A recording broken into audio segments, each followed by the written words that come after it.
We're going to look at conditional probabilities given a table of values. So our example says there were 203,375 female military personnel in 2009 in various ranks and military branches, as we have listed in the table. Part A says find the probability that a randomly selected woman is in the Army. So what they're saying is compare all women in the Army to all female personnel or female military personnel. So the first thing we need to do is we need to find the sum of all the women in the Army.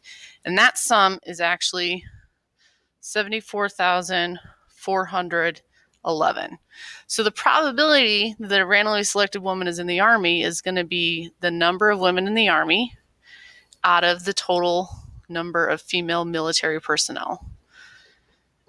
And if we convert this to a decimal, it's approximately 0.3659. And then if we were to say that as a percentage, it would be 36.59%.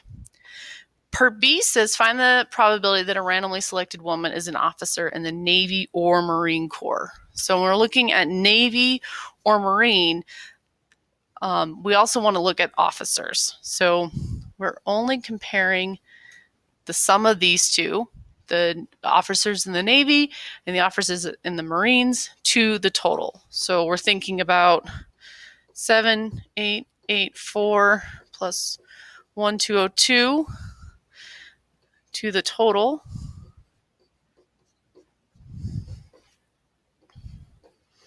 So the sum of those two is going to be 9,086. Oops. And then again, we still have our total amount of 2,375. And again, if we convert that to a decimal, it's going to be 0.0447.